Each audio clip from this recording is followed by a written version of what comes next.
Hi, how are you doing? Welcome to another reading vlog. So I have a digital reading journal in which I kind of keep track of like a couple of different challenges I put for myself, reading challenges. They're kind of silly, no pressure. But one of them is this book bingo, which is just a bunch of prompts I put on myself. Some are like tropes, some are just like specific book type things, and some of them are just an excuse to read something that I love. Other ones are more so challenges that I put myself. And again, this was kind of like very casual, or supposed to be, but now it's August and I only have 3 prompts left, and 3 books just happens to be the perfect amount for a reading vlog. So let's finish this bingo board together. Also, just so happens that the 3 slots that I have are ones that I put upon myself to challenge me. So this is gonna be a journey. So what do I have left? I have left a translated book, and this prompt is specific. I put upon myself to read something that wasn't originally written in English or in Dutch, because truth of the matter is I read a lot of like translated books, but then like the sense that they're translated from English to Dutch, and I kind of wanted to push myself more outside of my comfort zone to read like translated fiction within the sense of like from an actual language I can speak, you know. So I haven't done that yet, so I thought it would be fun to do that, and I decided to go with Strange Houses by Uketsu. This is an author I've heard a lot of great things about. It was originally written in Japanese, and I'm reading a translated into English version. And like I said, I've heard a lot of great things about this author, so I'm very excited to read it. This is like an adult horror mystery kind of book, so very excited to give it a read. Then another challenge I have still left open is actually one that I didn't think I was going to struggle with this much, and it's to read a non-fiction memoir. I also have a non-fiction informative on there, and I thought that was going to be difficult because I did put a challenge upon myself this year to read more non-fiction. That's a challenge I always put upon myself because I feel like I never, even though I technically do read more than the year before, I never really read much more. So it's a challenge I put upon myself again, and I thought I'd do a memoir and an informative as like on this board. But like typically most of the nonfiction I read are memoirs, so I am very shocked that this year has taken a different turn. But I do have this memoir that's very popular that I have had on my TBR for quite some time, and I really want to get to, and that's The Woman in Me by Britney Spears. So I'm using that for this lot, and then for this next one, I'm gonna take a risk because my last prompt I still need to hit is a classic. Now I have a lot of classics on my TBR. This is kind of the thing that I just generally also want to read more, because I have over the years really put in an effort to like not let books intimidate me anymore, like at least not let the intimidation keep me from reading books anymore. And this has worked on most fronts, just not classics. So I really wanted to put an effort again this year to like get that going, and that hasn't happened yet. But now I might have gone with like the most stupid one to go with, to like, you know, the most outside of my comfort zone one to go with.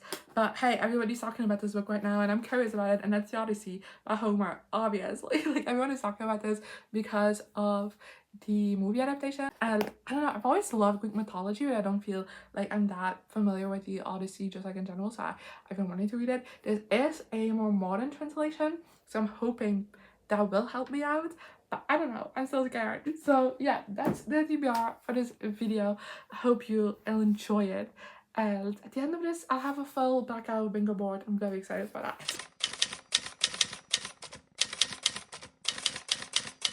Hi, so sorry for the shit lighting, but I'm kind of reading before going to sleep. But I did start on Strange Houses by Uketsu. I think that's the author's name. I'm so sorry. I should have looked at things before starting filming. This book is split into 4 parts, so I thought I'd do an update after every part, if that makes sense. This is the book that I'm reading for the translated prompt because, you know, it's translated from Japanese. Actually, this author's books I've been hearing a lot about, just like in general for a while.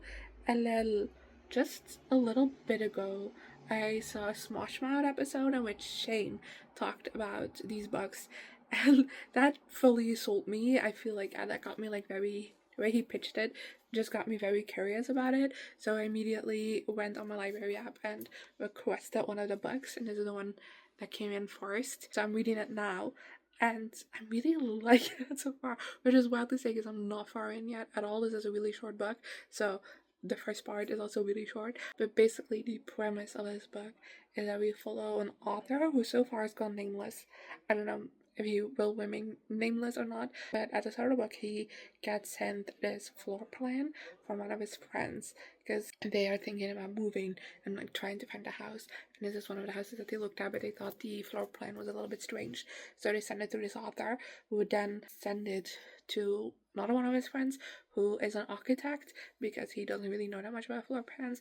And kind of from there talking, they find a lot of oddities, and they come up with this theory that it might have been like a murder house. But the main character also kind of like brushes it off kind of as fantasies getting too far from them, until the friend that initially sent him these floor plans is like, hey, we decided to not buy this house because turns out close by a body was found. So we thought that was like a bad juju, so we're not doing that. So now the author kind of starts, like the main character was an author, kind of wants to look into things and into the family that lived there before. And things will come up, I presume, because it's like a horror mystery kind of book.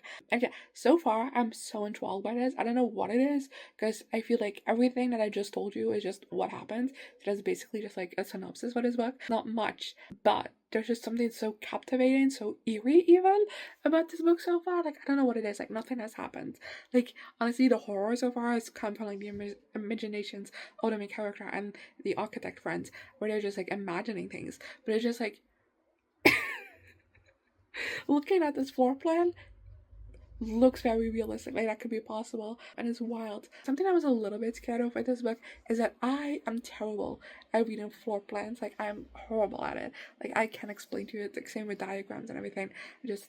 My brain can't do it. So I was a bit scared that I was gonna have a hard time reading this book, but actually so far when they're discussing things on a floor plan, they do a great job kind of like showing a zoomed in part of it, like marking it very clearly what they're talking about, and that's been so helpful for me, so I appreciate that. And yeah, it's just very compelling, very readable so far, and I'm very excited to keep going, so I'm gonna go and do that. Okay, so I just finished the second part. I don't think I'm getting any sleep tonight. Not because this book is so scary, even though it definitely does have enough like unsettling moments to it, but because it's even annoying me to have to stop reading to film this update. Like, this book is so captivating. And even though we're like technically still not super far into the story, we've already had some twists and turns that have me gagged. I'm obsessed. I don't know what it is. Just something about this book is just so enthralling. I don't know. It does not let me go, and I feel like it's so strange because it's not even like there's anything writing wise that's special. I feel like it's pretty straightforward in its writing, and it might be the translation. I don't know, but still, it just has me so hooked, and I don't know. It's good shit. It really is. So I just finished part 3, which means I only have one part to go. And it's really strange because technically nothing has happened in this book so far.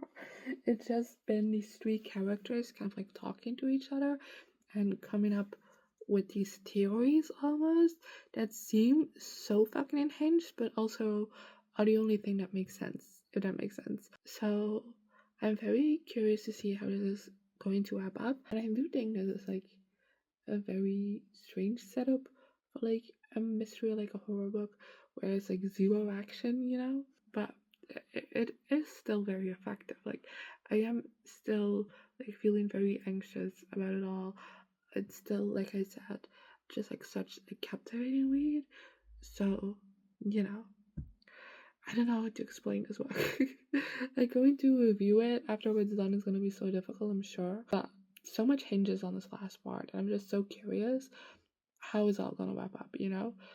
Because I don't know what we could do. Hi, it is just before midnight, and I finished the book. I'm giving it 4 stars. Really enjoyed it, as you can tell. Like, I don't remember the last time I've read a book in a single sitting before going to bed, because I just could not put it out. So that's a big thing.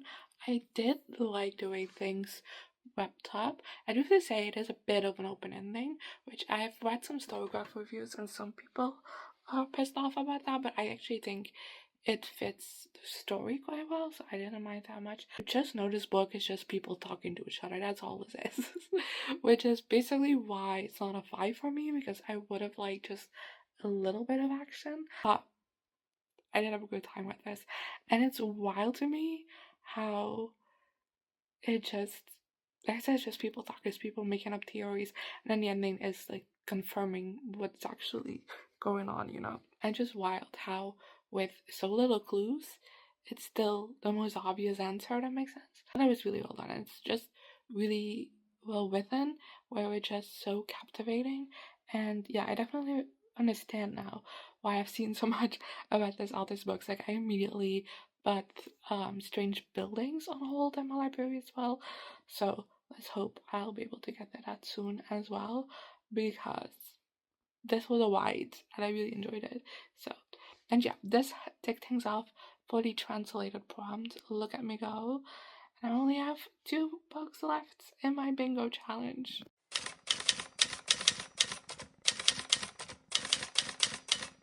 Okay, so I'm 100 pages into the Odyssey, which is like a third, because my edition is 300 pages and doesn't have like any extra stuff. I'm not gonna lie, I'm struggling with this one.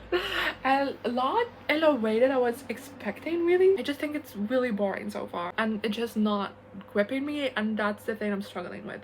And I was struggling, and I was expecting to struggle much more with like the language, which just is a modern translation. So that might play into things why I'm not struggling as much with that, but I do feel like sentence structure wise and like language usage wise, this is like a pretty quick read. There's definitely been classics that I've struggled with much more to just like keep my brain just like soaking up everything, but this one is just like I'm struggling staying engaged within this one, because so far like nothing has happened. I'm not gonna lie, nothing has happened. To be like this epic quest back home, nothing has happened. And I don't know, I'm struggling with it because of that. And also these people yap, oh my god. But there's just so much yapping and sidetracking, and I'm just like, what are we doing? Like, get to the point. It's a lot, and it just, in that sense, this book is just draining me a little bit. Okay, so I'm at page 200, and I have some conflicting thoughts, because I do think that right after I left you, I got much more into this book, and we kind of got into kind of like, I'm gonna call it the famous parts of the Odyssey, which was surprising, because it's all just Odysseus talking, technically. Like, he's recounting all of this happening rather than it happening, which I did not expect. That might show how stupid I am, but I did not know that it was gonna go that way. But I did like that part a lot. It was very interesting. There was a lot happening, and I do think the way it was told was interesting. So there's that. But now we're at a point where I'm just like, what are we doing? And it's starting to drag more now. I really don't know how these last 100 pages are gonna go. So I finished the Odyssey by Homer, and I'm very sad to report I'm giving this 2 stars. I'm sorry, but the ending was also just like very much dragged out. And the repetitiveness, like, oh my god, I kind of get it, because you know the original is a poem, so it makes sense kind of repeat parts, and you know, this long of a poem you've got to be able to remember. But it just like isn't that fun to read. And it just makes it quite boring, and honestly this isn't the epic that I thought it would be. Like, almost nothing happens in it. It's quite boring. There is a section in the middle where we do go over kind of like the epic stuff that Odysseus did, even if that is told backwards. I already told you that it tells people that after the fact. It's not that we actually see it happen, you know. But for the rest, like, almost nothing happens. Like, towards the end you get a little bit more action, but I feel like the path to get there is much longer than it needed to be, and we get the same things just like over and over again, just like repeated to us. And like I said, I get why that was a decision made. I just don't think that makes for the most pleasant reading experience. But yeah, 2 stars, and I feel sad about that. I really wanted to like this, but definitely another challenge ticked off. A classic. You can get more classic than this, I think. So there we go.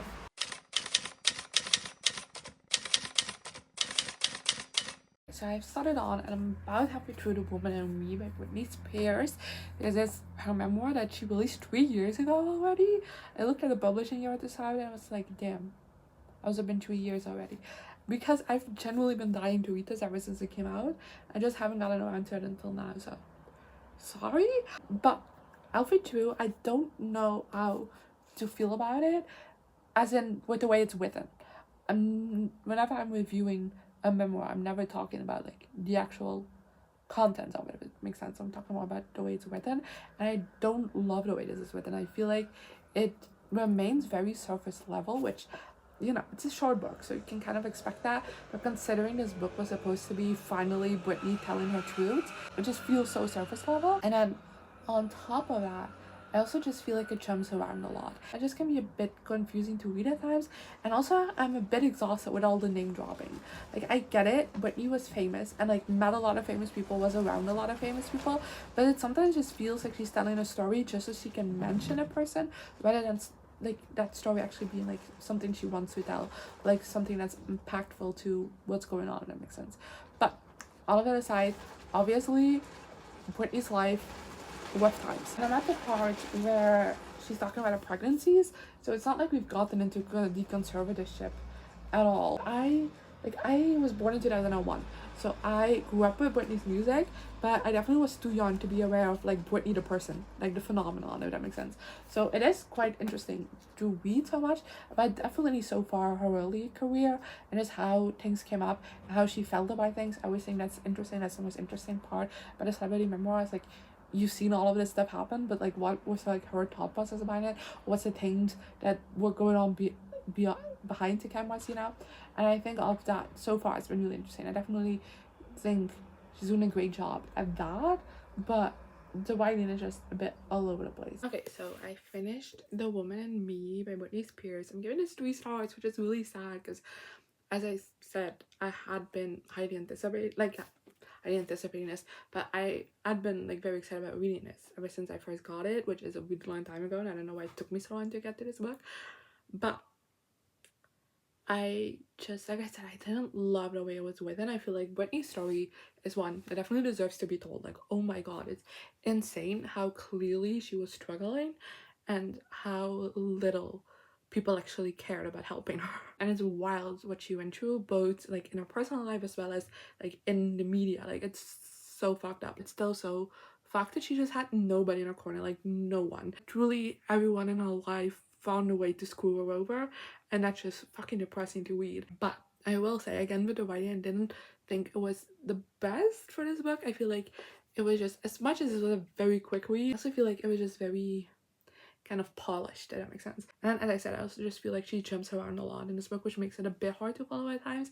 And towards the ending, it gets very repetitive, where she's like making the same point over and over and over again, and it just gets to be a bit of a lot, especially because, like I said, this is a very fast book, so it's not like you didn't remember what she said like 2 pages ago because you're flying through this. So yeah, it's a 3 star. I definitely still think it was an important read, and it's a really interesting look into the industry as well, just in general. That's it. I checked off on a prompt to read a memoir, and I finished my bingo board. Does that look pretty? I don't know, I haven't put it all together yet, but I'm assuming it does, and I'm so proud of myself for just finishing this challenge early. Like, August isn't even done yet, and I'm done with the challenge.